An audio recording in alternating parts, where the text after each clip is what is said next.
Perkenalkan kami dari kelompok 3, yaitu kelompok prinsip pengembangan kurikulum. Saya Salsabila Azahra dengan NIM 2403306. Saya Asri Suci Rahmadani dengan NIM 2402598. Dan saya Mutia Nur Aulia dengan NIM 2409442.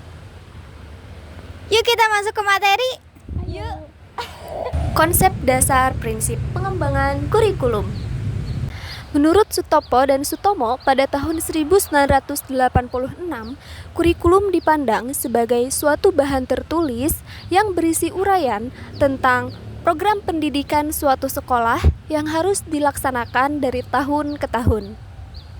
Selanjutnya, definisi kurikulum menurut Undang-Undang Sisdiknas Nomor 20 pada tahun 2003 adalah seperangkat rencana dan pengaturan mengenai tujuan, isi, rencana belajar, dan tata cara yang digunakan sebagai pedoman dalam penyelenggaraan kegiatan pembelajaran untuk mencapai tujuan pendidikan tertentu.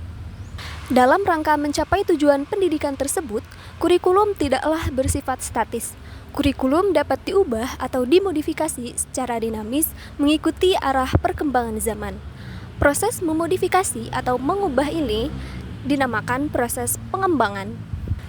Pengembangan kurikulum menurut Umar Hamalik didefinisikan sebagai perencanaan kesempatan-kesempatan belajar yang dimaksudkan untuk membawa siswa ke arah perubahan dan menilai sejauh mana perubahan tersebut telah terjadi pada diri siswa. Seorang pengembang kurikulum umumnya menggunakan beberapa prinsip yang dijadikan acuan agar kurikulum yang dihasilkan bisa memenuhi harapan. Prinsip-prinsip dalam pengembangan kurikulum harus mampu dievaluasi dan diterapkan sebagai usaha pembenahan guna mewujudkan tujuan pendidikan nasional yang telah dicita-citakan bersama. Prinsip pengembangan kurikulum dalam pembelajaran diharapkan dapat memberikan isi, landasan, dan pedoman untuk mengembangkan kemampuan siswa secara optimal. Yang kedua, sumber prinsip pengembangan kurikulum. Sumber prinsip pengembangan kurikulum adalah dasar atau rujukan dalam merumuskan prinsip-prinsip pengembangan kurikulum.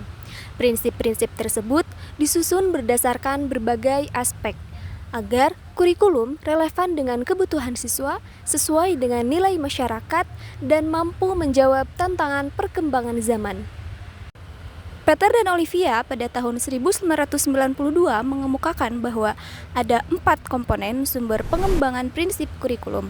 Yang pertama ada data empiris atau empirical data, yang kedua ada data hasil penelitian atau experimental data, yang ketiga ada folklore kurikulum atau kisah rakyat yang menyangkut tentang keyakinan masyarakat dan nilai yang ada di dalamnya, dan yang terakhir ada pemahaman umum atau pengertian umum yang ada dalam suatu masyarakat atau biasa disebut dengan common sense.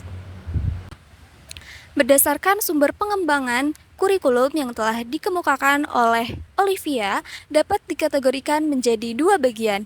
Yang pertama, sumber akademik dan sumber non-akademik. Sumber akademik dapat berasal dari kegiatan ilmiah seperti hasil penelitian, data empiris tentang kekurangan dan kelebihan pada kurikulum sebelumnya, informasi faktual, dan lain-lain. Selanjutnya, sumber non-akademik dapat berasal dari kegiatan non-ilmiah seperti kisah rakyat, legenda, mitos, namun masih memiliki kepercayaan umum dan nilai tertentu di dalamnya. Pada dasarnya, pengembangan kurikulum memiliki 2 acuan, yaitu ketetapan dan juga ketepatan.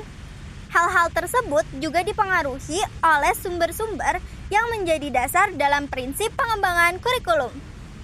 Berdasarkan hal tersebut, prinsip pengembangan kurikulum kemudian dibagi menjadi 3 tipe. Pertama, kebenaran utuh atau menyeluruh. Prinsip ini telah melalui uji coba dan juga disetujui oleh seluruh pihak. Contohnya, ilmu matematika 2 ditambah 2 sama dengan 4. Hal tersebut disetujui oleh seluruh dunia. Kemudian, yang kedua, anggapan kebenaran parsial. Prinsip kurikulum ini dapat digunakan dalam kondisi-kondisi tertentu tapi tidak dapat digeneralisasi. Contohnya, penggunaan sistem kelompok bagi beberapa guru dapat efektif, tapi tidak dapat digunakan dalam seluruh kondisi ataupun seluruh kelas. Yang ketiga, anggapan kebenaran yang masih memerlukan pembuktian atau hipotesis.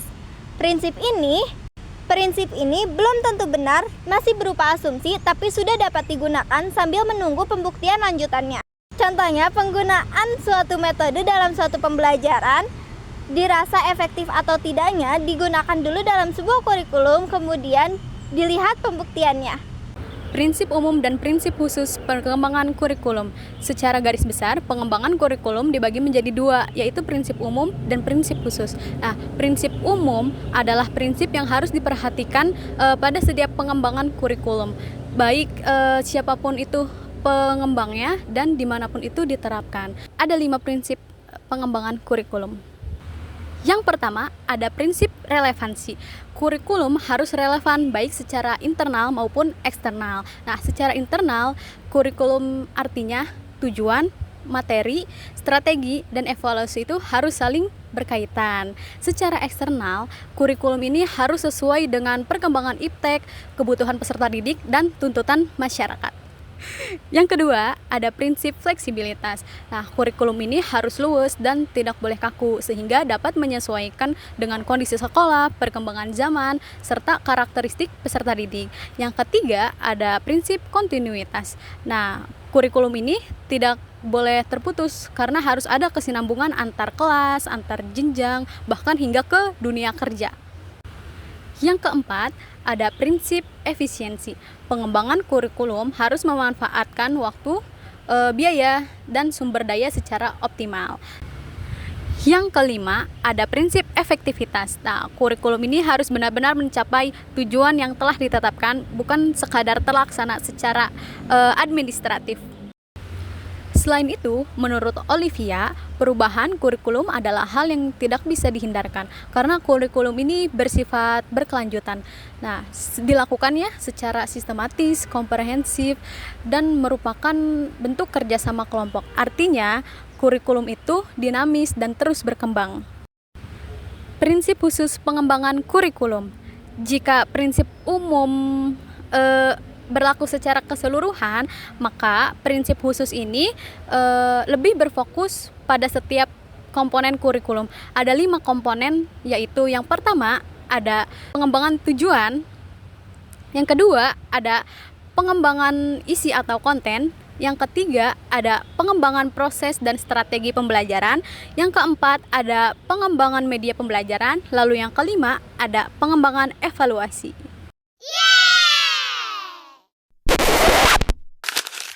Yang pertama, ada pengembangan tujuan. Tujuan harus sesuai dengan visi dan misi lembaga pendidikan, memperhatikan kebutuhan masyarakat, kemampuan peserta didik, serta merupakan penjabaran dari tujuan pendidikan nasional. Selain itu, tujuan harus realistis dan dapat dilaksanakan. Yang kedua, pengembangan isi atau konten. Isi kurikulum harus mendukung tercapainya tujuan, mencakup pengetahuan, sikap, dan keterampilan secara seimbang, disusun secara sistematis, bersifat fungsional, serta mempertimbangkan ketersediaan sumber belajar. Ketiga, pengembangan proses dan strategi pembelajaran. Nah, metode yang digunakan ini harus sesuai dengan materi, mampu melayani perbedaan individu siswa, mencakup ranah kognitif, afektif, dan psikomotorik, serta mendorong pembelajaran aktif, terutama prinsip learning by doing. Keempat, pengembangan media pembelajaran. Nah, media ini harus mendukung tujuan pembelajaran, tersedia ataupun dapat diadakan, mudah digunakan, memotivasi siswa, dan tidak menimbulkan dampak negatif. Lalu yang kelima atau yang terakhir ada pengembangan evaluasi. Nah, evaluasi harus dirancang secara sistematis, dimulai dari perumusan tujuan, indikator operasional, penyusunan soal, hingga pengolahan hasil. Nah, evaluasi juga harus sesuai dengan usia, kemampuan siswa, serta tujuan penggunaannya. Nah, dapat disimpulkan bahwa pengembangan kurikulum harus memperhatikan prinsip umum seperti relevansi, fleksibilitas, kontinuitas, efisiensi, dan efektivitas. Lalu kemudian, setiap komponen kurikulum mulai dari tujuannya, isi, proses, media, hingga evaluasi memiliki prinsip khusus yang harus diperhatikan agar kurikulum benar-benar dapat berjalan secara optimal. Karena kurikulum ini bukan cuma dokumen, tetapi pedoman utama dalam proses pendidikan.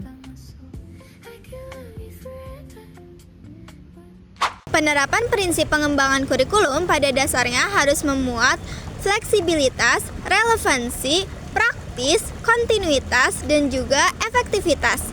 Pada pengembangan kurikulum sebenarnya didasari oleh hipotesis atau dugaan bahwa metode yang digunakan akan lebih baik daripada metode sebelumnya. Seperti pengembangan kurikulum yang telah dilalui di Indonesia, termasuk kurikulum Merdeka. Berdasarkan beberapa artikel, kurikulum Merdeka telah memuat prinsip-prinsip pengembangan kurikulum seperti relevansi, di mana kurikulum Merdeka ini memiliki ilmu-ilmu yang relevan dengan budaya, sosial, dan juga lingkungan hidup peserta didik, sehingga peserta didik disiapkan untuk menghadapi dunia kerja dan juga perkembangan masyarakat. Yang kedua, prinsip kontinuitas, di mana kurikulum Merdeka ini telah berkesinambungan antara materi SD, SMP, dan juga SMA di setiap jenjang ajar. Dan yang ketiga yaitu prinsip fleksibilitas, di mana kurikulum Merdeka memberikan kebebasan kepada peserta didik untuk mempelajari apa-apa yang sesuai dengan minat, bakat, dan juga kesenangan peserta didik, sehingga prinsip ini membuat kurikulum lebih fleksibel dan juga tidak kaku. Yang keempat yaitu prinsip praktis, di mana prinsip ini menekankan bahwa kurikulum harus dapat dilakukan atau diimplementasikan dalam kondisi apapun, meskipun ada keterbatasan waktu, teknologi, biaya, dan juga pendidik. Meski begitu, prinsip ini masih menjadi tantangan paling besar ketika diterapkan dalam sebuah kurikulum. Namun, pemerintah sudah mengupayakan yang terbaik dengan membuat platform Merdeka Mengajar yang dapat diakses oleh seluruh tenaga pendidik di Indonesia dan dapat membantu dalam mempersiapkan pembelajaran di kelas. Terakhir yaitu prinsip efektivitas, di mana prinsip ini memiliki dua fokus terhadap peserta didik dan fokus terhadap pendidik. Fokus terhadap pendidik bertujuan untuk membentuk pendidik yang terakreditas. Pemerintah menggaungkan pelatihan-pelatihan dan juga seminar yang dapat menambah wawasan bagi pendidik agar membuat pembelajaran jauh lebih efektif. Dan fokus terhadap peserta didik menekankan penggunaan metode dan juga pendekatan yang efektif dengan 3 pilar: mindful, meaningful, dan juga joyful. Penerapan prinsip pengembangan kurikulum juga dapat dilihat dalam sebuah studi kasus yang dimuat dalam sebuah artikel berjudul Implementasi Prinsip-Prinsip Pengembangan Kurikulum di Madrasah Ibtidaiyah Negeri 14 Al-Azhar Asy-Syarif Indonesia yang ditulis oleh Nur Aisyah dan kawan-kawan pada 2024. Penelitian ini menegaskan bahwa MIN 14 Al-Azhar Asy-Syarif Indonesia telah menerapkan prinsip-prinsip pengembangan kurikulum secara baik di sekolahnya, walaupun masih ada beberapa hambatan dan juga tantangan yang dihadapi. Penelitian ini juga menegaskan bahwa sekolah tersebut telah menerapkan prinsip fleksibilitas, di mana kurikulum yang digunakan merupakan kurikulum gabungan antara kurikulum nasional dan juga kurikulum Al-Azhar Mesir. Demikian pemaparan materi yang dapat kami sampaikan mengenai prinsip-prinsip pengembangan kurikulum. Mohon maaf apabila terdapat banyak kesalahan dan kekurangan. Sekian, terima kasih.